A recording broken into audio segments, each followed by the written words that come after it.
My name's Brian Heffernan. I'm a member of the taxi charity for military veterans. Last summer, we visited 8 of these veterans of Operation Market Garden, which took place in September 1944. And these are their stories.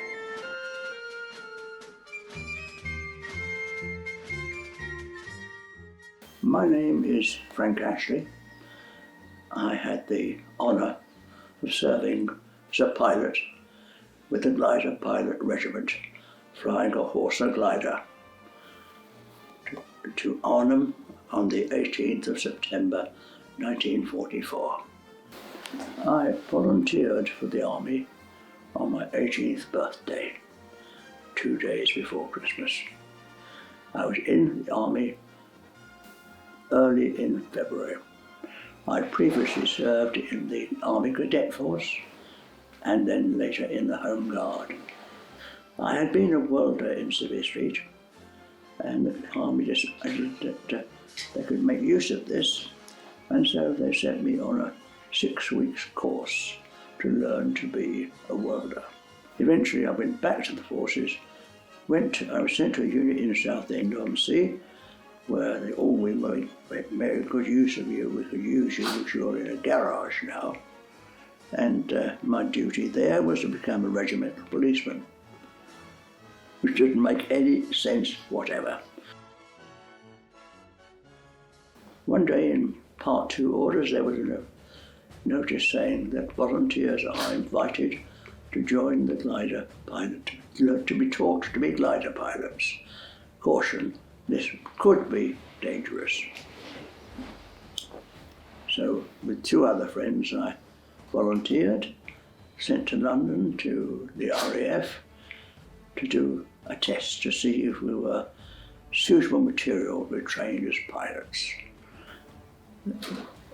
The other 2 were rejected, I was accepted. And I went to Fargo camp on Salisbury Plain to learn to be a glider pilot, or so I thought. But instead, I was on a 6 weeks course where they would do everything possible to get you to break. At the end of 6 weeks, it all changed.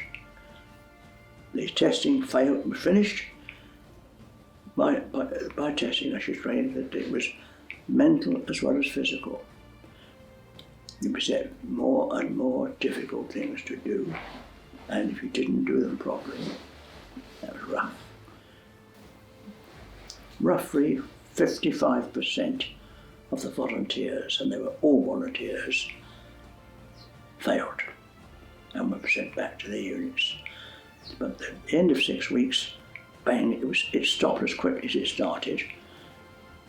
You were promoted to the rank of corporal, and for the first time you could go to the corporal's mess. And on the door was a painting of a hideous, red, grinning devil with the caption, "So you want to be a glider pilot?" I was in the Glider Pilot Regiment, they were corps troops. By corps I mean we would fly the 1st or the 6th Airborne Division, whichever needed us, that's where we would go.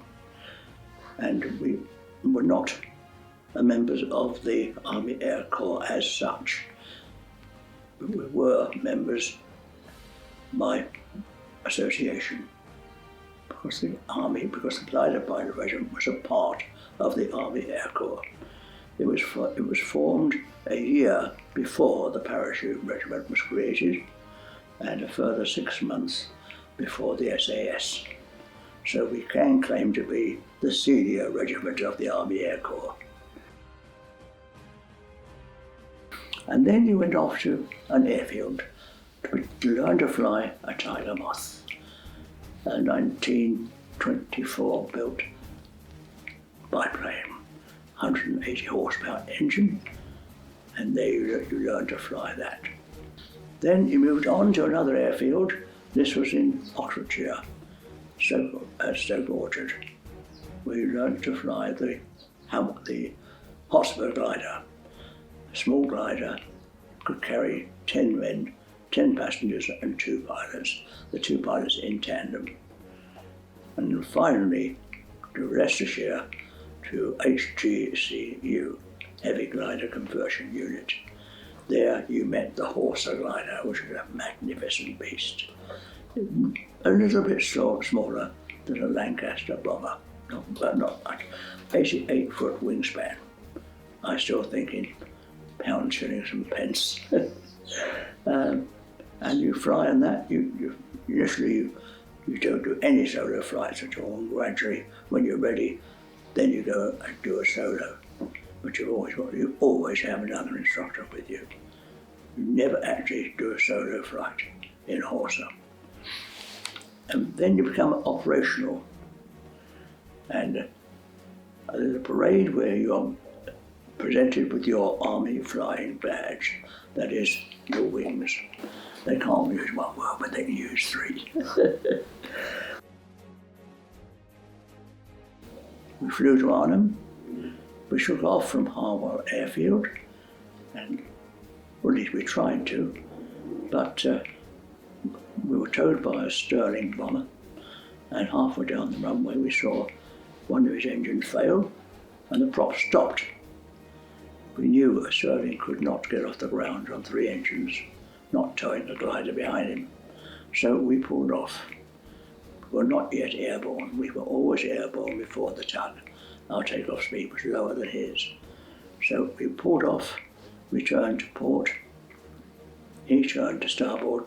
Both of us cleared the runway. Other people go through. Instead of being second away, we were almost the last. But we got off the ground eventually. We landed with virtually no opposition. A few shots were fired at us, yes, of course they were. Some machine guns opened up, but they were not very good gunners, and the bullets would probably fall short of us. But we just persevered and carried on coming down, because they were confused by the fact that we were in a dive. They thought the speed would increase, but it didn't. As soon as she hit the ground, on the 2 wheels, lowered the nose wheel, applied the brakes, and in a very short distance you stopped. Once it was stationary, we took the tail off the aircraft. This was my sole responsibility. As the second pilot, I went through the fuselage, undid 4 bolts at the rear end of the fuselage, and the tail would, in theory, fall off. In my case, it didn't. So I got out of the aircraft, went round the tail and swung on the tailplane. That brought it off. Dragged it aside, it didn't weigh very much, even though it was very big. And 2 steel ramps were then lowered up by Lofty. He hooked them on the tail, end of the tail, which was now wide open. I made sure they were parallel. And the load, which was a Jeep and 2 trailers, drove down that load and disappeared. And we never saw the men again. We spent the night in the basement of a cafe, just a little way off the airfield, off the landing zone. And the following morning, very early, we made our way to Oosterbeek, to the hotel, which is what we were ordered to do, and reported to the adjutant. And then went out into the grounds of the Hartenstein to dig a slit trench. We just about finished it, and the RSM came along with 2 other glider pilots, Wag Watson and Ray Osborne, and a captain in the South Staffs. He said, "We're looking for a volunteer to go on a recce to find where the Germans are and how strong they are. Anybody want to volunteer?" I said, "I'll go with you." And Lofty said to me, "Are you sure?" I said, "Yes, why not?" Okay, got out of the slit trench and joined the others and went off down the main road of Oosterbeek until for about best part of half a mile. And we found suddenly, wherever we looked, there were German soldiers. We were outside the St. Barnabas Roman Catholic Church. So we dived into the side entrance climbed a winding staircase which led us up to the organ loft. There was another winding staircase that went on to another higher still, and this had the most incredibly narrow steps. They were tiny, but we ran up those. Later on, when I went up in peacetime, it was as much as I could do to get up on my hands and knees. It was really a most astonishing thing. That led us to the belfry. Huge bell hanging on one side and a door on the other side. We opened that door and there was a long, rickety catwalk. We went along this catwalk. At the far end there was a small window which we opened very, very slowly. And everywhere were local German soldiers. So we opened fire. First of all with a Sten gun, which was useless because it was totally inaccurate. And then we began using my rifle, which was an SMLE. And this was a great weapon because you could hit any target you aimed at if you were a good enough shot, and we were all very, very good shots. We did this for about half an hour, and then we realised the Germans had no idea where these shots were coming from. So we went back to the belfry, to the organ loft, to decide what we should do.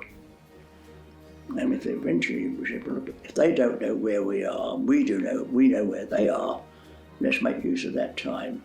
So we go up at irregular intervals, let off another 15 or 20 shots, which would down 15 or 20 men, and then go back down again. And we kept doing this for 4 days. One small detail, which we agreed when we went down to the organ loft, was we won't aim to kill. Because if you kill a man, you've taken one man out of action. If you wound him badly, you've taken 3 men out of action. The 2 men, the one you've shot, and the 2 men needed to take him back to get dressed. From there on, we didn't shoot to kill, we shot to wound. We would aim for the lower body. Captain O'Malley, unfortunately, was not a very good soldier. He got in the way of a German who was a very good soldier and got shot in the stomach. We put field dressings on him and suggested that he should go down and surrender to get medical attention. He agreed to do so, and he went down. About half an hour later, a voice came underneath the organ loft saying, "Gentlemen, we know you are there. You have 5 minutes to come down with your hands up." Drop down in 5 minutes, we start throwing grenades. We have men posted on the staircase above you and below you. There is no way out. 5 minutes was more than enough to make our weapons useless. We broke off the firing pins and we went down and surrendered. There was no point whatever getting yourself killed for no reason at all. I managed to communicate with them and say, "Nicht essen, 4 Tage," which I think meant something like not eaten 4 days. But and within 10 minutes, plates of food were brought out to us. They treated us like gentlemen. They had a lot of respect for us. The German is a very funny soldier. If you've been a coward, he will treat you with the contempt you deserve. If you've been a good soldier, he will treat you as such.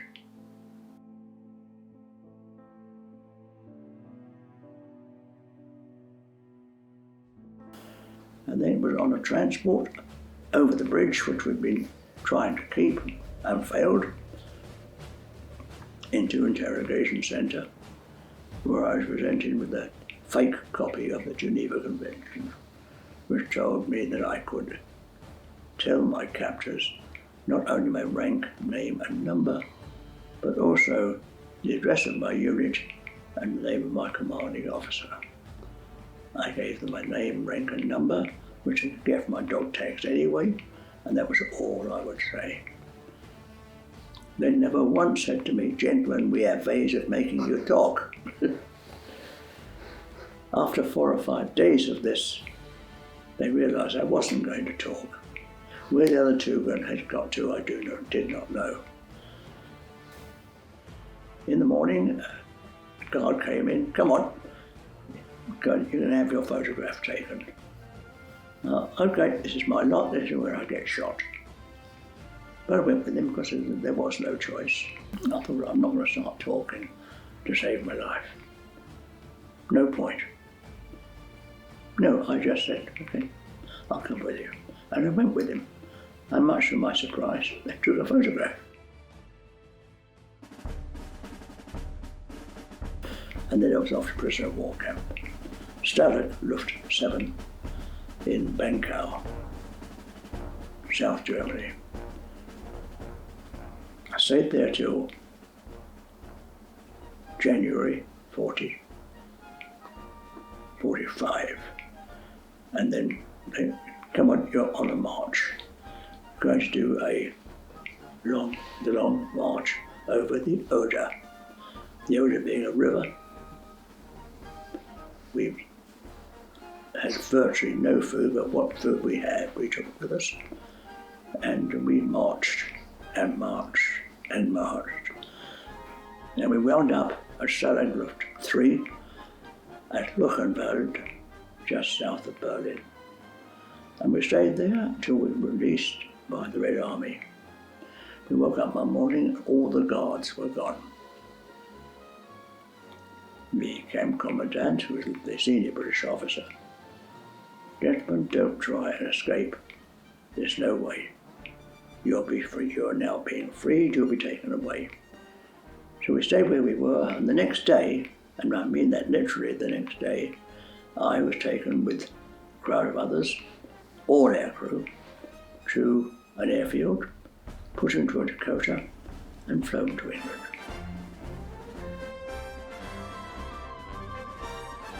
That was the end of the war for me. I sent home on 6 weeks' leave the following day, and I stayed there until I went back to the army after the 6 weeks, and the army just didn't know what to do with me.